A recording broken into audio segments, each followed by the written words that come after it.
Hello बच्चों, कैसे हैं आप लोग। आशा करता हूं कि आप लोग बहुत अच्छे होंगे और बहुत अच्छी तरह अपनी पढ़ाई कर रहे होंगे।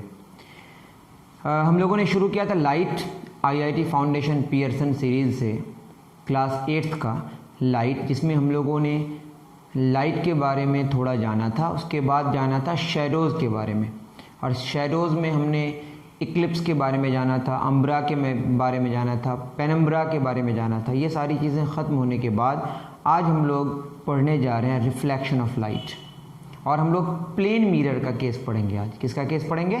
प्लेन मिरर का। तो शुरू करते हैं रिफ्लेक्शन ऑफ लाइट।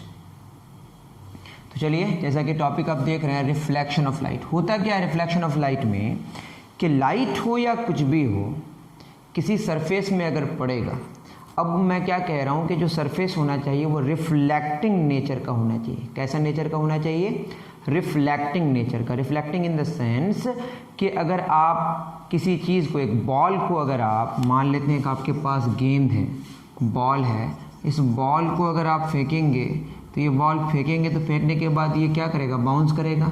ऐसे फेंकेंगे तो ऐसे बाउंस करेगा। तो बॉल के लिए एक ऐसा सरफेस हो जो उसको क्या करे? बाउंस बैक कर दे, तो वो बॉल के लिए क्या हो जाएगा? Reflecting surface. क्या हो जाएगा? Reflecting surface. तो लाइट के केस में जो होता है उसको बोलते हैं हम लोग फोटोन। क्या कहते हैं उसको? लाइट में तो बॉल नहीं होता है, क्या होता है बोलें? फोटोन। और फोटोन में हम लोग जो इसका रेस्ट मास है उसको 0 मानते हैं।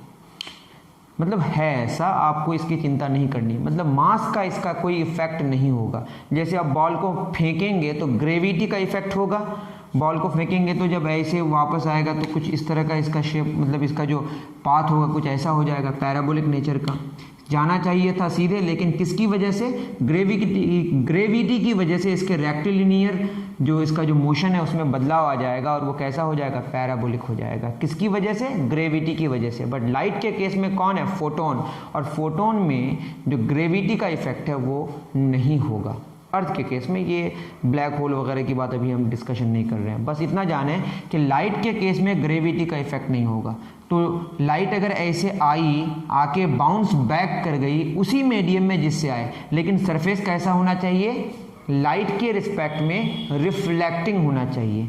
तो अब ये बताइए कि लाइट के रिस्पेक्ट में रिफ्लेक्टिंग, ठीक है, लाइट रिफ्लेक्ट होना चाहिए, कोई और चीज़ रिफ्लेक्ट होना नहीं है। यहाँ पे किसको रिफ्लेक्ट कराना है? लाइट को। अगर लाइट को अगर रिफ्लेक्ट करा देगा तो इसको बोलेंगे ऑप्टिकली रिफ्लेक्टिंग सरफेस। कैसा सरफेस? जैसे बॉल को अगर वो रिफ्लेक्ट करेगा तो बॉलिकली रिफ्लेक्टिंग सरफेस हो गया। साउंड को अगर वो रिफ्लेक्ट करेगा साउंडिकली रिफ्लेक्टिंग सरफेस हो गया। वॉट एवर, ये कैसे मैंने नाम दिया, बस आप यूँ समझें। ऑप्टिकली क्यों? लाइट के बारे में जब डिस्कशन करते हैं तो ऑप्टिक्स का इस्तेमाल करते हैं। तो ऑप्टिकली कैसा सरफेस होना चाहिए? Reflecting surface. सबसे पहली बात, रिफ्लेक्ट होने के लिए सरफेस कैसा होना पड़ेगा? ऑप्टिकली रिफ्लेक्टिंग सरफेस होना पड़ेगा। मतलब जो फोटोन्स आके पड़ेगी जिस सरफेस से, वो अगर बाउंस बैक उसी मीडियम में कर दे। और जब मीडियम चेंज नहीं होता है तो मैंने पहले ही इंट्रोडक्शन में बता दिया है कि स्पीड में कोई बदलाव नहीं आएगा, और वेवलेंथ और फ्रीक्वेंसी में तो बदलाव नहीं आएगा, क्योंकि फ्रीक्वेंसी तो ऐसे भी नहीं बदलेगा।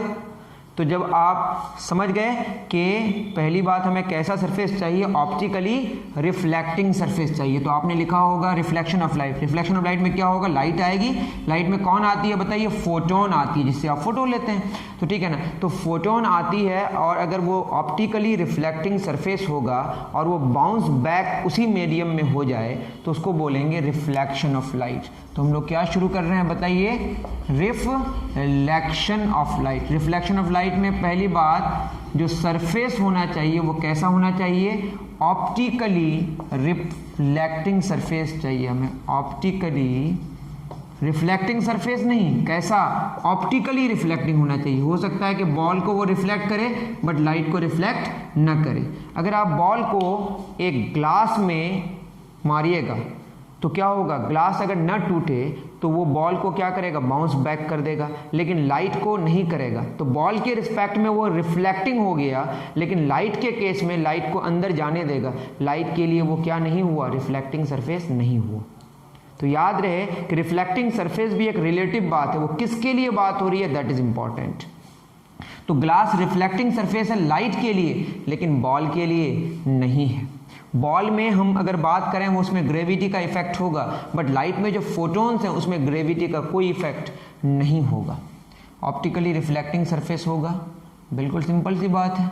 तो सरफेस अगर हमारा, मैंने क्या बोला, रिफ्लेक्शन ऑफ लाइट में क्या चेंज नहीं होगा बताएं, क्योंकि मीडियम चेंज नहीं हो गया होगा, मीडियम डज नॉट चेंज। किसके केस में?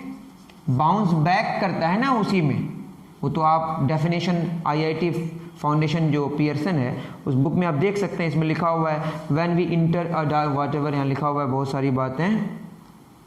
The bouncing of light into the same medium from which the light ray is incident is called reflection. ये आप लिख सकते हैं वहाँ से, मैं काम की बात लिख रहा हूँ। मीडियम चेंज नहीं होगा तो क्या चेंज, ये इंप्लाई कर रहा है कि स्पीड विल नॉट चेंज। तो रिफ्लेक्शन के केस में क्या चेंज नहीं होगा, स्पीड चेंज नहीं होगा। मैंने बताया था स्पीड का formula wave length into frequency, पहला लेक्चर देख लें, मैं इसमें बताया था। तो स्पीड अगर चेंज नहीं होगा और फ्रीक्वेंसी तो वैसे भी चेंज नहीं होगा, तो वेवलेंथ भी चेंज नहीं होगा। तो आप याद रखें कि रिफ्लेक्शन ऑफ लाइट के केस में लाइट की स्पीड, वेवलेंथ और फ्रीक्वेंसी किसी में बदलाव नहीं आएगा, सिर्फ क्या होगा, उसके डायरेक्शन में बदलाव आएगा। क्या बदलेगा बताएं? Direction changes. ये सारी बातें आपको याद रखनी है। याद क्या रखनी है, बहुत सिंपल सी बात है। तो रिफ्लेक्शन में बाउंस बैक होता है लाइट सेम मीडियम में, और जब मीडियम चेंज नहीं होगा तो स्पीड नहीं चेंज होगा, और फ्रीक्वेंसी तो वैसे भी चेंज नहीं होता है, और वेवलेंथ भी चेंज नहीं होगा। क्या चेंज होगा? डायरेक्शन चेंज होगा। क्या चेंज होगा? अब बॉल को फील करें और बॉल में माने कि ग्रेविटी का इफेक्ट नहीं है, तो आपको ऐसे भी रिफ्लेक्शन समझ आ जाएगा। हम लोग आज बॉल को लेके ही बात करेंगे। इसको उतार लें। तो हम लोग क्या पढ़ना शुरू किए हैं? Reflection of light. चलिए सिंपल सी बात कर लेते हैं। अब मान लेते हैं कि ये हमारा एक सरफेस है, रिफ्लेक्टिंग सरफेस है, ठीक है।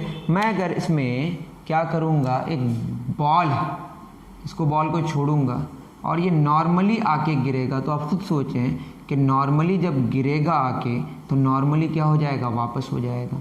लेकिन लाइट के पार्टिकल्स तो बहुत छोटे हैं ना, लाइट के पार्टिकल्स बहुत छोटे हैं। जिसको हम लोग बॉल के रिस्पेक्ट में प्लेन मानते हैं वो प्लेन होगा ऐसा बिल्कुल ज़रूरी नहीं है। तो लाइट के केस में चूंकि जो पार्टिकल जिसको हम फोटोन मानते हैं उसका साइज एक्सट्रीमली स्मॉल है। अभी आप यूँ समझें बहुत छोटा, आप यूँ समझ जाएं कि बॉल के रिस्पेक्ट में इन्फिनाइटली छोटा, इतना छोटा होगा तो वो थोड़ा भी उबड़ खाबड़ होगा तो उसको सेंस कर लेगा। लेकिन बॉल के केस में थोड़ा सा कम भी अगर थोड़ा सा कम भी अगर पॉलिश होगा तो भी उसको नॉर्मली अगर छोड़ें नॉर्मली वापस आ जाएगा, उसमें भी नॉर्मली होगा, लेकिन उसका नॉर्मल वहाँ पे देखना पड़ेगा बहुत अंदर जाकर, जो हमारी आंख उसको समझ नहीं पाती। तो बॉल को अगर ऐसे छोड़ें नॉर्मली तो नॉर्मली वापस हो जाएगा। तो लाइट में भी क्या होता है, मैंने बताया था, ये जो आएगा इसको क्या बोलेंगे, इंसिडेंट रे, और जो जाएगा वो कौन सा रे है, रिफ्लेक्टेड रे। रास्ते का नाम क्या है बताइए, इंसिडेंट रे, और जो आएगा वो इंसिडेंट रे और जो जाएगा वो रिफ्लेक्टेड रे। और ये जो है इसको बोलते हैं पॉइंट ऑफ इंसिडेंस। क्या बोलते हैं इसको, पॉइंट ऑफ इंसिडेंस। ये सिंपल सी बात है, बाउंस बैक करेगा और अगर नॉर्मली आएगा बॉल तो नॉर्मली वापस हो जाएगा। खुद कर सकते हैं कि अगर हम सरफेस में नॉर्मली बॉल को गिराएं तो नॉर्मली वापस आ जाएगा। तो लाइट के केस में भी ऐसा होता है कि नॉर्मली अगर आएगा तो नॉर्मली चला जाएगा। इतनी बात समझ आ रही है? अब इसमें मैं पहले इतनी बात कर दूं, मैं सिर्फ इसी पॉइंट की बात किया, ठीक। अगर मैं एक सरफेस लूं और ये सरफेस ऐसा है, रिफ्लेक्टिंग सरफेस है, याद रहे जितने सारे सरफेसेस हैं कैसा है ये, रिफ्लेक्टिंग सरफेस। और अगर ऐसे बॉल आ रहा है, आप खुद सोचें ऐसे बॉल आएगा या लाइट आएगा। आप लाइट को समझेंगे बॉल आ रहा है मतलब वो फोटोन आ रहा है, ये यहाँ के टकराएगा तो किधर जाना चाहेगा, इधर जाना चाहेगा। आप खुद समझ पा रहे हैं, ये हमारा ये इधर जाना चाहेगा। ये तो बिल्कुल समझ आ रहा है ऐसा, ये बाद में प्रूफ हो जाएगा वेव ऑप्टिक्स में। तो एक बॉल अगर ऐसे आएगा तो रिफ्लेक्ट होके किधर जाएगा, इधर जाएगा।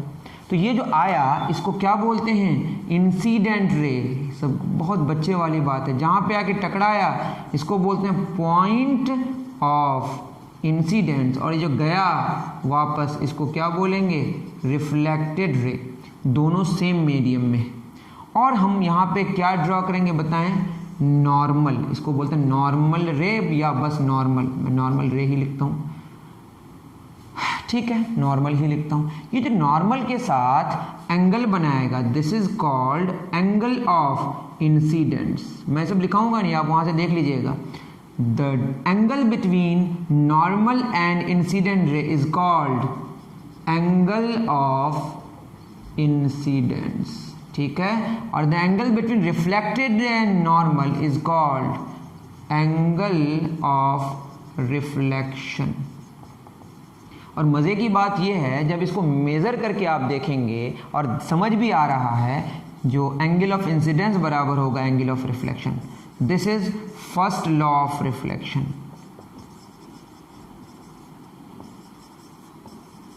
सिंपल सी बात है, जो आया आके गिरा वो जो रास्ता है that is called incident ray. Point of incidence के बाद वो जो इधर गया इसको क्या बोलेंगे, रिफ्लेक्टेड रे। और हमने एक क्या बनाया, नॉर्मल। इंसिडेंट रे रिफ्लेक्टेड रे से क्या बना, प्लेन बना, उसी प्लेन में हमने नॉर्मल ड्रॉ किया, ये हमने किया। तो नॉर्मल के साथ जो इंसिडेंट रे का एंगल होगा उसको बोलेंगे एंगल ऑफ इंसिडेंस, और नॉर्मल के साथ जो रिफ्लेक्टेड रे का एंगल होगा उसको बोलेंगे एंगल ऑफ रिफ्लेक्शन। और वो दोनों आपस में क्या होगा, बराबर होगा। और ये जो मिरर के साथ नहीं, ये सरफेस के साथ जो एंगल बनाएगा, this is called glancing angle. मैं भी देख लूँ सही बोल रहा हूँ, कौन सा एंगल बोलते हैं इसको, ग्लैंसिंग एंगल। तो इसमें मैं नहीं जा रहा, इसको जी से डिनोट करते हैं। ये क्या होगा, जी आई, और ये क्या होगा, जी आर, ऐसा लिख सकते हैं। तो ये हो गया ग्लैंसिंग एंगल ऑफ इंसिडेंस, और ये क्या हो जाएगा, ग्लैंसिंग एंगल ऑफ रिफ्लेक्शन। ये जस्ट एक नाम है।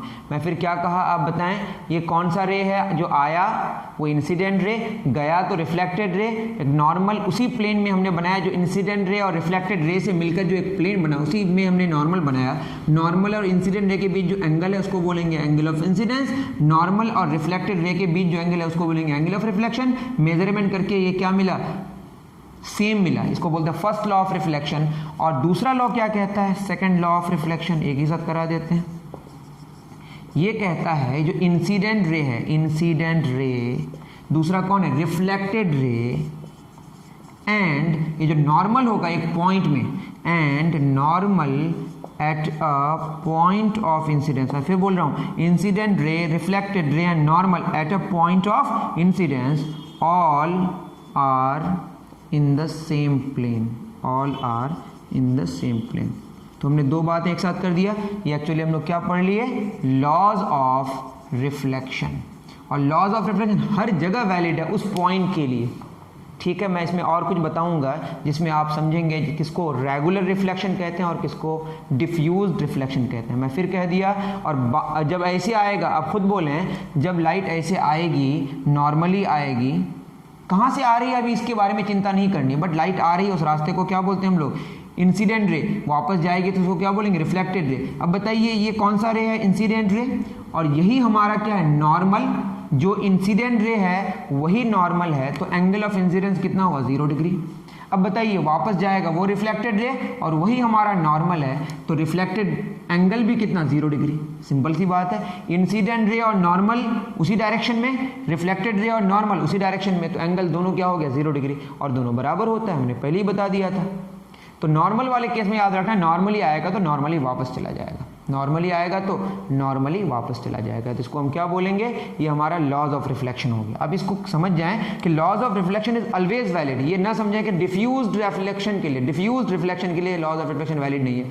हर एक पॉइंट के लिए वैलिड है। अलग अलग पॉइंट में अलग अलग नॉर्मल होगा, उसके रिस्पेक्ट में एंगल ऑफ इंसिडेंस अलग होगा और एंगल ऑफ रिफ्लेक्शन अलग होगा, लेकिन दोनों आपस में क्या होंगे, हमेशा उस पॉइंट के लिए बराबर होगा, अगर वो रिफ्लेक्टिंग सरफेस है। पहले रिफ्लेक्ट होना तो ज़रूरी है ना।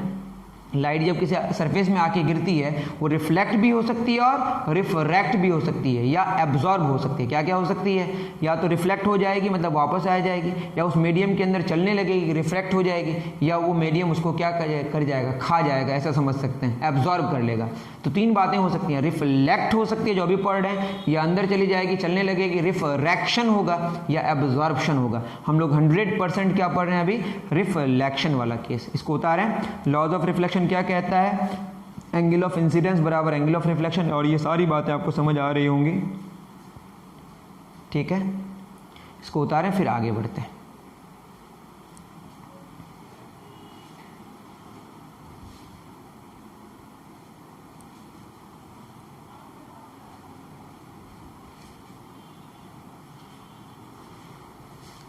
तो इतनी बातें आपको समझ आई होगी।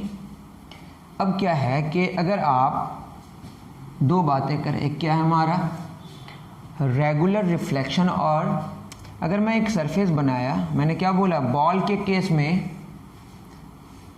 और फोटोन के केस में क्या अंतर है। बॉल एक बड़ा बॉडी है, किसके रिस्पेक्ट में, लाइट के पार्टिकल के रिस्पेक्ट में, बहुत छोटा है, एक्सट्रीमली स्मॉल। तो वो जो छोटा जो जिसको हम समझते हैं वो क्या है कि एकदम प्लेन है, उस प्लेन को भी वो उबड़ खाबड़ ऐसा समझता है।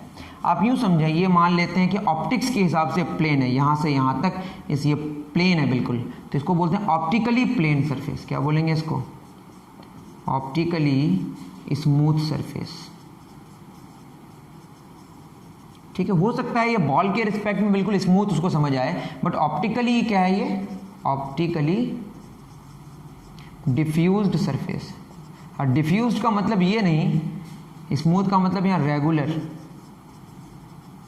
और डिफ्यूज का मतलब यहाँ पे इर्रेगुलर। इर्रेगुलर का मतलब बिल्कुल ये नहीं है कि यहाँ पे लॉ ऑफ रिफ्लेक्शन वैलिड नहीं है, दोनों जगह लॉज ऑफ रिफ्लेक्शन वैलिड है, इसमें कोई शक नहीं है। लेकिन इसमें क्या है, अभी हम प्लेन सरफेस की अगर बात करें, मान लेते हैं लाइट आई, दूसरी लाइट आई, कहाँ से आ रही है अभी इसकी चिंता न करें, और सारे पैरेलल हैं, ये दोनों क्या हैं, पैरेलल हैं। अब ये दोनों पैरेलल जो होंगे, यहाँ पे एक हम क्या ड्रॉ करेंगे, नॉर्मल, यहाँ पे भी क्या ड्रॉ करेंगे, नॉर्मल।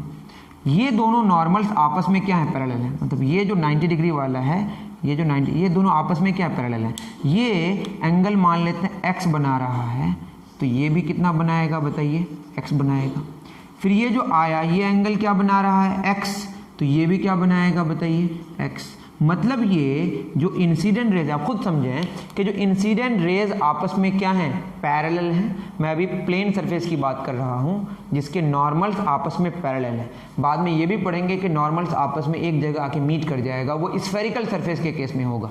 किसके केस में होगा, स्फेरिकल सरफेसेस के केस में, स्फेरिकल मिरर्स के केस में। अभी मिरर की बात नहीं कर रहे, आप यूँ समझें, मैं फिर कह रहा हूँ, ए से लेकर कहाँ तक, ए से लेकर बी तक हमने देखा, जितने सारे नॉर्मल्स हमने ड्रॉ किया, जितने सारे नॉर्मल्स ड्रॉ किए, सारे नॉर्मल्स आपस में क्या हैं, पैरेलल है।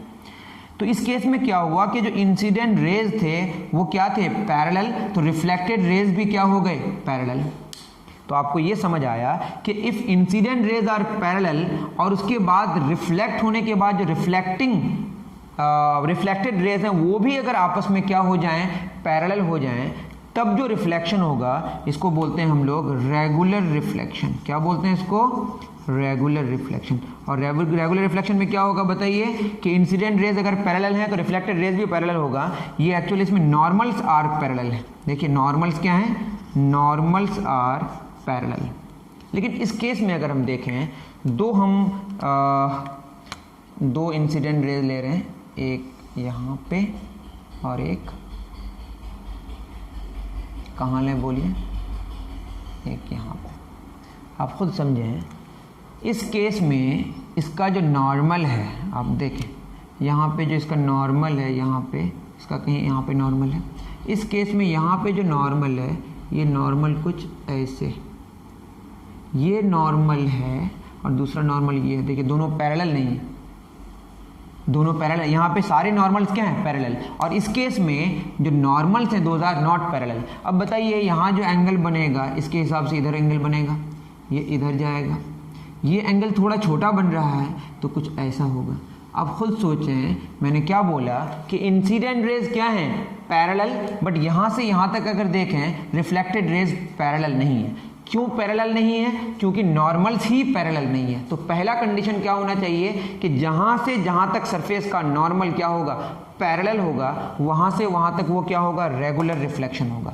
लेकिन रिफ्लेक्शन का लॉ वहां पे वैलिड है, लेकिन अलग अलग जगह में अलग अलग नॉर्मल है। मतलब नॉर्मल्स अलग तो सब में है, लेकिन नॉर्मल्स पैरेलल नहीं है। अगर नॉर्मल्स आपस में पैरेलल नहीं है तो वैसे जो रिफ्लेक्शन होगा उसमें क्या होगा कि इंसिडेंट रेज अगर क्या हो, पैरेलल हों, तो रिफ्लेक्टेड रेज जो होंगे वो पैरेलल नहीं होंगे। बट इस केस में देखिए इंसिडेंट रेज पैरेलल हैं तो रिफ्लेक्टेड रेज भी क्या हैं, पैरेलल हैं। तो ऐसे केस में इसको बोलते हैं हम लोग डिफ्यूज्ड रिफ्लेक्शन। कौन सा रिफ्लेक्शन, या इररेगुलर रिफ्लेक्शन। इसका ये मतलब नहीं है कि लॉ ऑफ रिफ्लेक्शन वैलिड नहीं। यहाँ पे भी आई बराबर क्या है बताइए, आर है। अलग अलग पॉइंट में अलग अलग आई होगा और अलग अलग आर होगा, दोनों आपस में क्या होंगे, बराबर होंगे। यहाँ वाला आई, यहाँ वाला आर आपस में बराबर होंगे। तो जिस पॉइंट की हम बात करेंगे उस पॉइंट के लिए लॉ ऑफ रिफ्लेक्शन हमेशा के लिए वैलिड है, बशर्ते कि वो रिफ्लेक्टिंग सरफेस होना चाहिए। तो उस पॉइंट के लिए रिफ्लेक्टिंग सरफेस हो, जो लॉ ऑफ रिफ्लेक्शन होता है वो किसके लिए होता है बताइए, उस पॉइंट के लिए।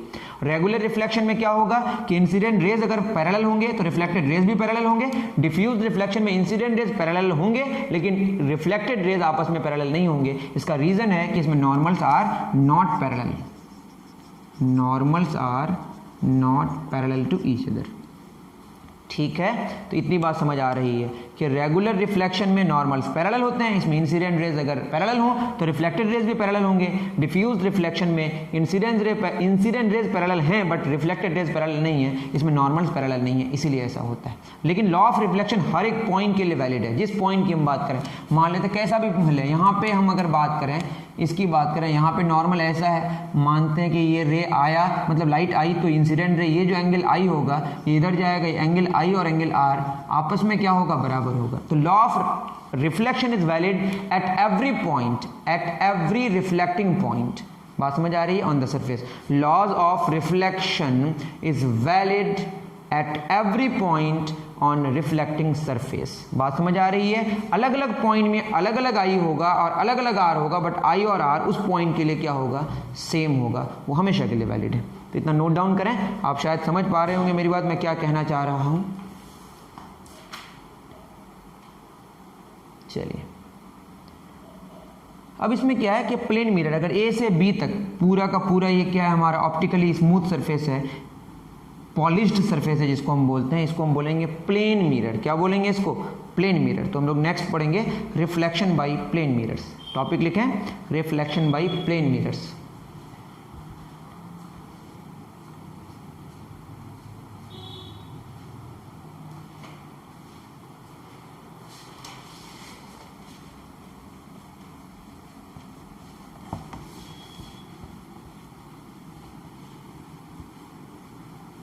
प्लेन मिरर क्या होता है कि वो स्मूथ सरफेस है, जहां से जहां तक वो स्मूथ है वो मिरर जैसा बिहेव करेगा। किसके जैसा बिहेव करेगा, मिरर जैसा। तो optically smooth surface, optically smooth plane surface is known as mirror. और उसको हम लोग कैसे बनाते हैं, उसको हम लोग बनाते हैं, ग्लास लेते हैं और प्लेन एक तरफ करते हैं, दोनों तरफ ऐसे प्लेन होता है, आपने देखा होगा। जो ग्लास है, ग्लास के पीछे हम लोग पॉलिश कर देते हैं। तो ग्लास प्लेन है, उसके ऊपर जब पॉलिश कर देते हैं तो वो क्या बन जाता है, रिफ्लेक्टिंग सरफेस बन जाता है। और जो ग्लास वाला जो हमारा ग्लास की जो मोटाई है, मतलब ग्लास एक मटेरियल है, उसमें लाइट क्या होगी, अंदर जाएगी, तो हवा से किसमें जाएगी, ग्लास में जाएगी, तो स्पीड में बदलाव आएगा। लेकिन उतने को हम लोग क्या करेंगे, इग्नोर करेंगे। क्या करेंगे, लाइट जो मीडियम चेंज करेगी उसमें जो भी चीज़ें होंगी उसको हम क्या करेंगे, अभी इग्नोर करेंगे। क्या करेंगे, बस यूँ समझेंगे कि क्या है, एक स्मूथ सरफेस। फिर मैं कह रहा हूँ, ग्लास होता है, आप जो मिरर में देखते हैं अपना इमेज, वो प्लेन मिरर है। घर में जो आप लुकिंग ग्लासेस है, दोज आर प्लेन मिरर्स। उसमें आप ये ना समझें कि ग्लास मिरर है, ग्लास मिरर नहीं है। ग्लास के पीछे जो पॉलिश किया हुआ, that very polished surface is plane mirror. ठीक है, ग्लास बस यूँ समझें कि उसके लिए सेफ्टी के लिए वो वर्क कर रहा है, कि अगर गंदा भी होगा तो कौन होगा, ग्लास का ऊपर वाला पोर्शन होगा, जहाँ पे पॉलिश है वहाँ पे नहीं होगा। तो एक तरफ से जो पॉलिश करते हैं वो वाला जो सरफेस है, उस सरफेस को हम क्या कहते हैं, मिरर। तो आप यूँ समझ सकते हैं, हम लोग क्या पढ़ेंगे, रिफ्लेक्शन बाय प्लेन मिरर्स। क्या पढ़ेंगे, रिफ्लेक्शन बाय प्लेन मिरर्स। तो highly smooth plane surface is mirror, वो मिरर जैसा बिहेव करेगा। अब यूँ समझिए, ग्लास है, मान लेते हैं ग्लास की कुछ मोटाई होगी, वो ग्लास है, लेकिन ग्लास जो मटेरियल है ग्लास, उसको हम इग्नोर करेंगे। बस किसको हम मानेंगे कि यहाँ पे जो पॉलिश किए हैं, क्या किए हैं, पॉलिश किए।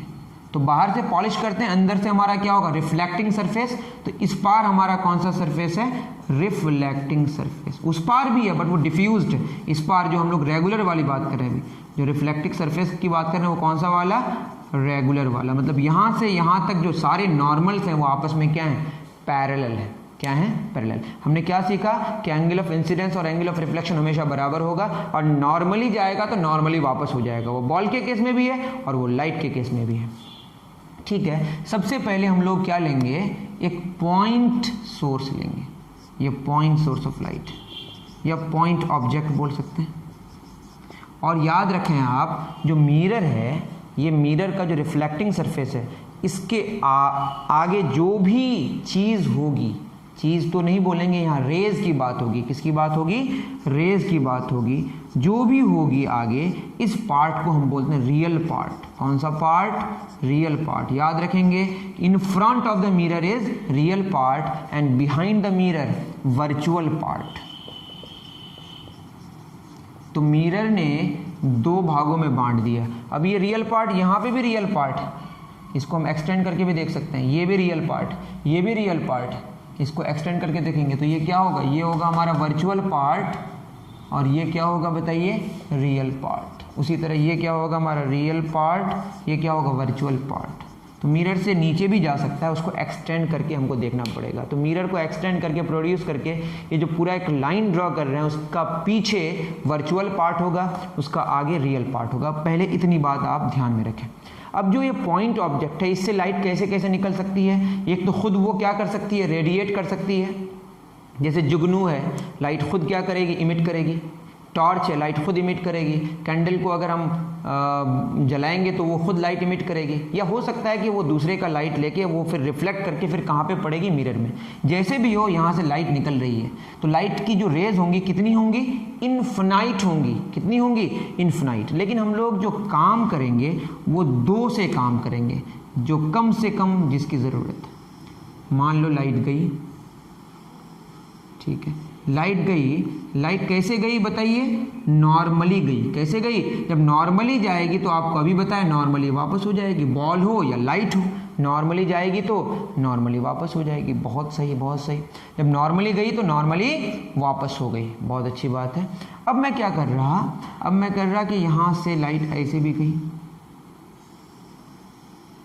अब बताइए, अब लाइट ऐसे जाएगी तो नॉर्मली तो नहीं जा रही है, नॉर्मली नहीं जा रही है, तो क्या होगा। अब खुद सोचें कि ऐसे जाएगा। आप अगर बॉल को ऐसे फेंकें तो इधर तो नहीं आएगा ना, इधर जाएगा। तो इसके लिए हमने क्या किया, एक नॉर्मल ड्रॉ किया। क्या ड्रॉ किया, नॉर्मल, नॉर्मल ड्रॉ किया। और ये नॉर्मल जो है, इंसिडेंट रे के साथ जो एंगल बना रहा है, उसको हमने कितना लिया, एक्स। कितना लिया, एक्स। तो अब ये रिफ्लेक्ट करेगी जो लाइट, किधर करेगी खुद समझ, उस पार तो जाएगी नहीं, लाइट इसी पार ना रहेगी क्योंकि रिफ्लेक्टिंग सरफेस है, ऐसे जाएगी।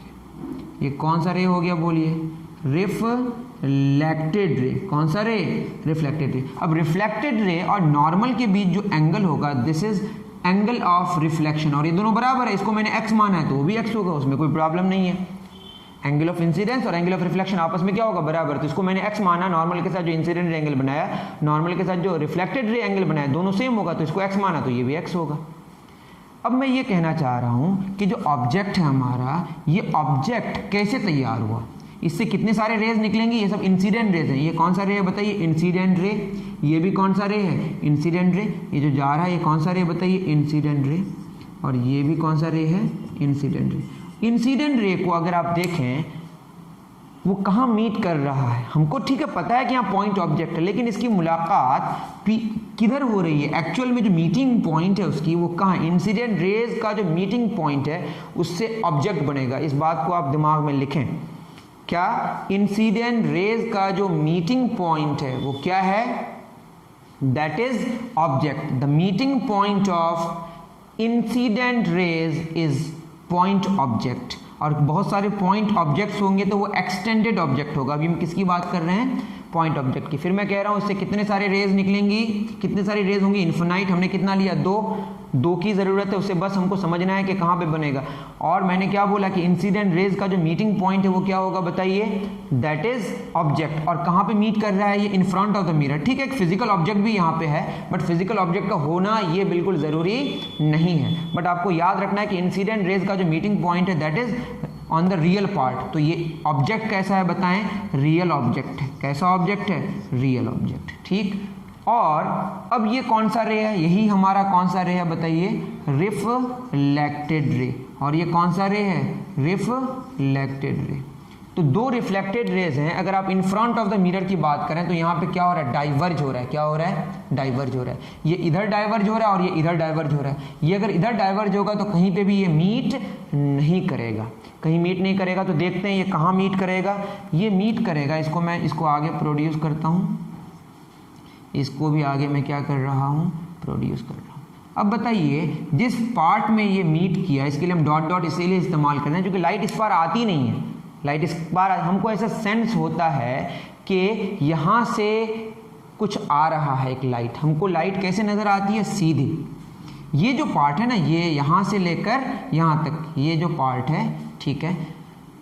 मैं क्या कहना चाह रहा हूँ, यहाँ पे क्या बना बताओ, ये कौन से रेज है, रिफ्लेक्टेड रेज। मैंने क्या बोला था, इंसिडेंट रेज का जो मीटिंग पॉइंट है ऑब्जेक्ट है। इंसिडेंट रेज का मीटिंग पॉइंट ये क्या होगा बताइए, ऑब्जेक्ट बनाएगा।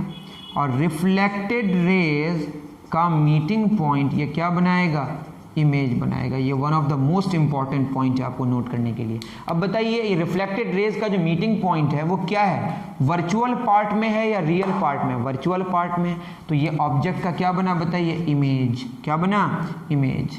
अब ये जो इमेज है वर्चुअल पार्ट में बना, तो कैसा बना बताइए, वर्चुअल बना।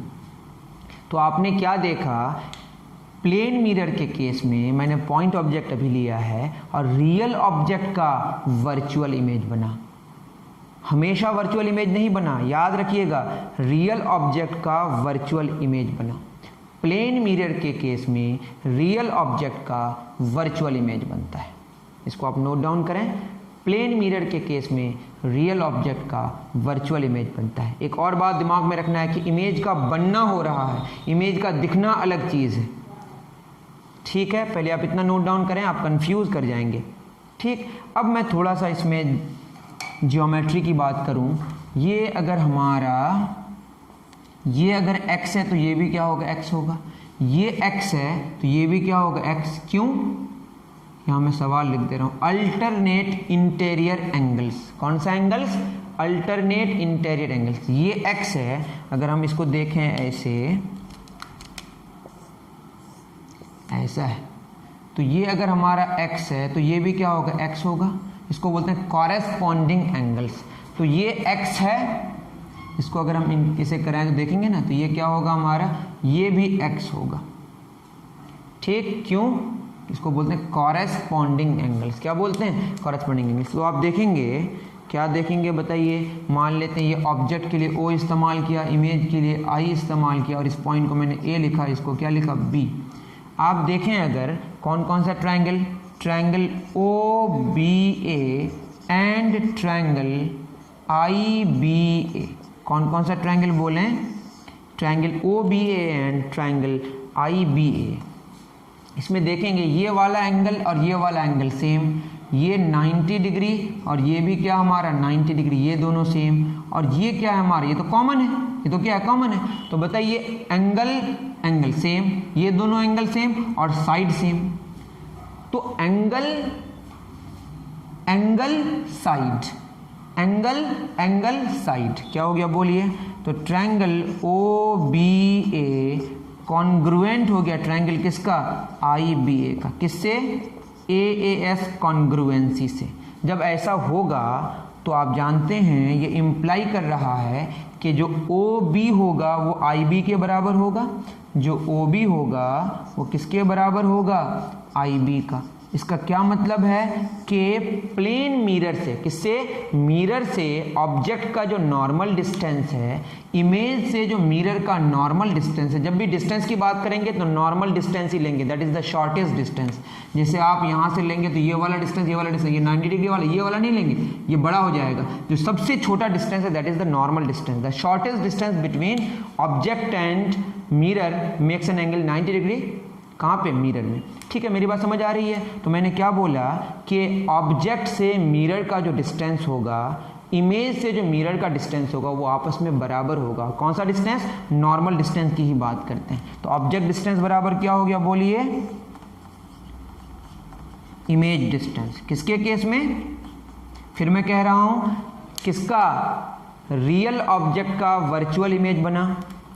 क्या बना है, सब लिखते जाएं आप, बहुत सारी बातें हैं। प्लेन मिरर के केस में रियल ऑब्जेक्ट का वर्चुअल इमेज बना, ठीक है, रियल ऑब्जेक्ट का वर्चुअल इमेज बना। और हमने क्या देखा, ये डिस्टेंस अगर हमारा d है तो ये भी डिस्टेंस क्या होगा, d होगा।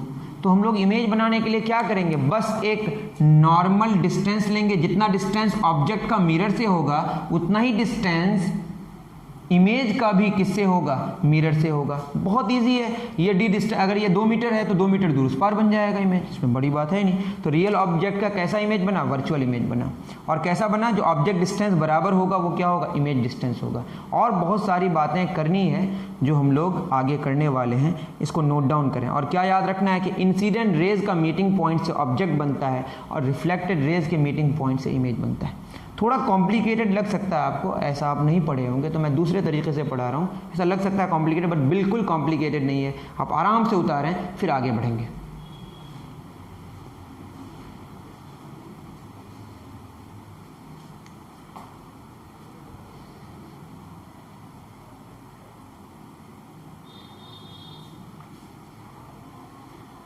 चलिए, हमने अभी रियल ऑब्जेक्ट लिया था, कैसे बनता है आपका वर्चुअल ऑब्जेक्ट, उसको और आगे हम लोग और अच्छे से समझ सकते हैं। लेकिन अभी हम आपको रेज के बारे में बता रहे हैं। मैं फिर कह रहा हूँ कि इस केस में ऑब्जेक्ट का होना बिल्कुल ज़रूरी नहीं है, फिजिकल कोई ऑब्जेक्ट होगा ये ज़रूरी नहीं है। क्या होना ज़रूरी है, रेज। जो इंसिडेंट रेज होगा उसका जो मीटिंग पॉइंट होगा दैट इज ऑब्जेक्ट, और रिफ्लेक्टेड रेज का जो मीटिंग पॉइंट है उसको क्या बोलेंगे, इमेज। क्या है ये हमारा,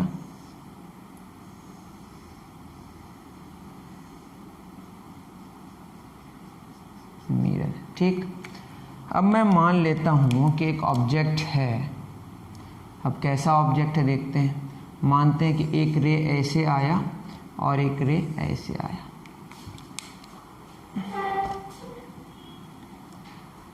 ठीक है, एक रे ऐसे आया और एक रे ऐसे आया।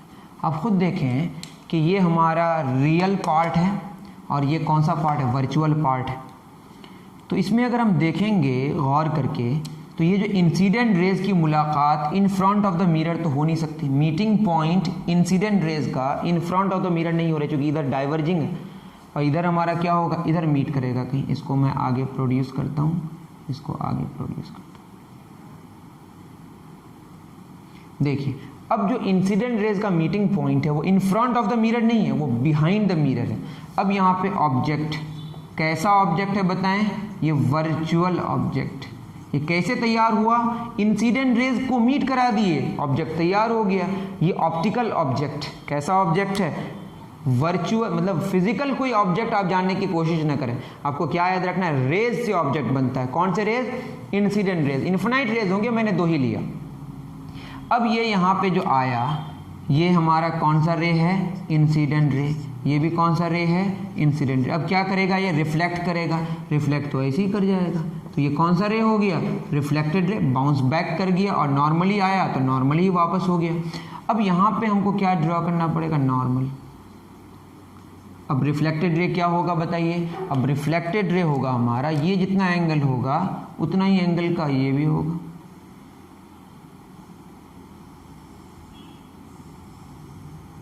ठीक है, अब ये वापस ऐसे आ रहा है। अब देखिए ये कौन सा रे है, ये जो रे है दिस इज रिफ्लेक्टेड रे और यही हमारा रिफ्लेक्टेड रे है। तो ये रिफ्लेक्टेड रे और ये कौन सा रे, रिफ्लेक्टेड रे। दोनों रिफ्लेक्टेड रेज की जो मुलाकात है वो यहाँ हो रही है। तो ये मीटिंग पॉइंट किसका है, meeting point of reflected raise, meeting point of reflected raise. और रिफ्लेक्टेड रेज का जो मीटिंग पॉइंट है उसी को हम लोग क्या कहते हैं, दैट इज इमेज। और क्योंकि in front of the mirror हो रहा है तो ये कैसा है, रियल इमेज। तो हमने क्या देखा कि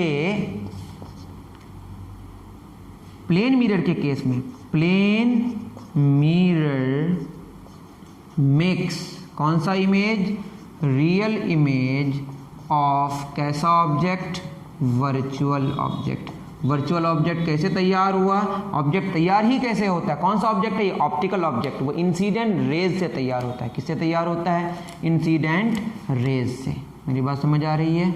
ये देखिए, ये इंसिडेंट रे, ये इंसिडेंट रे, दोनों की मुलाकात यहाँ हुई। ये रिफ्लेक्टेड रे और ये रिफ्लेक्टेड रे, दोनों की मुलाकात यहाँ हुई। तो रिफ्लेक्टेड रेज की मुलाकात in front of the mirror हुई और इंसिडेंट रेज की मुलाकात बिहाइंड द मिरर हुई। तो वर्चुअल ऑब्जेक्ट का कैसा इमेज बना? रियल इमेज बना। दिमाग में आप फिर सोचें, हमने क्या बताया कि प्लेन मिरर के केस में रियल ऑब्जेक्ट का वर्चुअल इमेज बनेगा और वर्चुअल ऑब्जेक्ट का रियल इमेज बनेगा, और जो डिस्टेंस होगा मिरर से ऑब्जेक्ट का उतना ही डिस्टेंस होगा मिरर से इमेज का। यहाँ पे इमेज रियल है और ऑब्जेक्ट क्या है? वर्चुअल है। तो इतना आप नोट डाउन करें। एक नई बात आपने जाना और हमने क्या सीखा कि इमेज बनाने के लिए हम क्या करेंगे, मैं बता रहा हूँ आगे, पहले इतना नोट डाउन कर लें।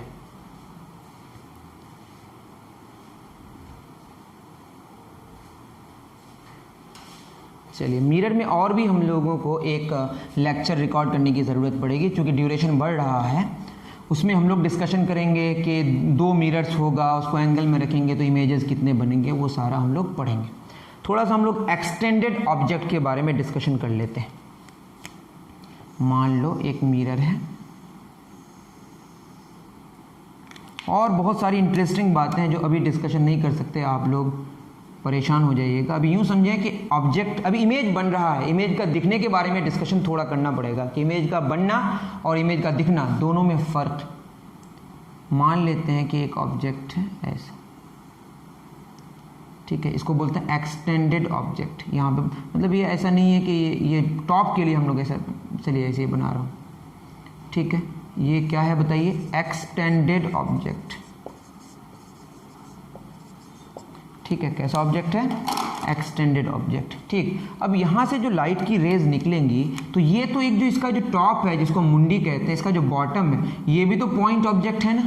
क्या ऑब्जेक्ट है? Point object. तो आप समझें, मैंने अभी बताया कि इसका हमको इमेज बनाने के लिए हम क्या करेंगे बताइए? ये टॉप है, ये क्या है बताइए? टॉप। टॉप का इमेज बना रहे हैं और ये हमारा क्या है? बॉटम। तो टॉप और बॉटम का बना लेंगे तो बीच का तो अपने आप समझ आ जाएगा। हमने क्या बोला कि जो इसका इमेज बनता है, अभी जो हमने देखा, ये अगर d डिस्टेंस में है तो इसका इमेज भी क्या बनेगा। और ये एक्सटेंडेड ऑब्जेक्ट कैसा वाला है? रियल पार्ट में, तो रियल एक्सटेंडेड ऑब्जेक्ट है। तो d डिस्टेंस में अगर हमारा एक पॉइंट ऑब्जेक्ट है, टॉप भी पॉइंट जैसा बिहेव कर रहा है, बॉटम भी पॉइंट जैसा बिहेव कर रहा है, तो बहुत सारे पॉइंट्स ऑब्जेक्ट मिलके क्या बन गया? Extended object. और ये क्या हो गया हमारा? d डिस्टेंस में क्या बनेगा? इमेज बनेगा। किसका? ये टॉप ऑब्जेक्ट है, ये टॉप का क्या है? Image, image of top, image of top. ये जो बना, ये कितना डिस्टेंस में बनेगा? d में। इसको भी वैसे रे डायग्राम बना के हम कर सकते हैं, हम उसको अभी नहीं कर रहे। दूसरा हमने क्या किया, बॉटम का भी बनाएंगे। बॉटम भी कितना दूर है बताइए? बॉटम भी d दूर है, d दूरी पे है, तो ये भी कितना दूरी पे बनेगा बताइए? ये बनेगा हमारा d दूरी पे। ये किसका? Image of bottom. अब बीच वाला खुद बन जाएगा, जब हमारा ऊपर का बन गया, नीचे का बन गया, तो अब देखिए बीच वाला भी बन जाएगा, ठीक है। थोड़ा सा साइज बड़ा लग रहा है लेकिन ऐसा नहीं है प्लेन मिरर के केस में। अब बताइए, इस दोनों के बीच इतने सारे, यहाँ जो हमारा डिस्टेंस होगा वो डिस्टेंस यहाँ पे भी होगा, क्योंकि दोनों क्या है? हमारे पैरेलल हैं। क्या है? पैरेलल है। तो ये हमारा ऑब्जेक्ट का साइज है और ये इमेज का साइज। तो दिखने में भी लगता है कि ऑब्जेक्ट साइज बराबर क्या होगा? Image size. तो हमने क्या देखा कि प्लेन मिरर के केस में साइज ऑफ ऑब्जेक्ट और साइज ऑफ इमेज क्या होगा? बराबर होगा। और क्या होगा बताइए? रियल ऑब्जेक्ट का वर्चुअल इमेज बनेगा और वर्चुअल ऑब्जेक्ट का रियल इमेज बनेगा। और डिस्टेंस ऑब्जेक्ट का मिरर से और डिस्टेंस इमेज का मिरर से दोनों क्या होगा? सेम होगा। और क्या होगा? आप देखेंगे ओरिएंटेशन का प्रॉब्लम होगा। जैसे आप जब देखते हैं मिरर में तो आप ऐसे खड़े हैं, लेकिन मिरर में तो जस्ट ऑपोजिट आपका चेहरा नज़र आता है ना। तो ओरिएंटेशन के बदलाव होने की वजह से आपको राइट लेफ्ट नज़र आता है, लेफ्ट राइट नज़र आता है। उसको बोलते हैं लैटरली इन्वर्टेड। लैटरली क्या होता है? इमेज इन्वर्टेड होता है। और ऐसे क्या होता है? आपका मुंडी ऊपर है तो ऊपर ही बनता है, उसको बोलते हैं इरेक्ट। तो इमेज कैसा बना? लैटरली इन्वर्टेड बना, इरेक्ट बना। साइज ऑब्जेक्ट का और साइज इमेज का सेम होगा, और मिरर से ऑब्जेक्ट का डिस्टेंस और मिरर से इमेज का डिस्टेंस क्या होगा? सेम होगा। और ये एक्सटेंडेड ऑब्जेक्ट की कहानी है। मुझे लगता है कि आपको समझ आ रहा होगा। बहुत सारी कहानी है और इसके बाद हम लोग डिस्कशन करेंगे। एक और छोटी सी बात करेंगे, उसके बाद इसको फिनिश करेंगे। फिर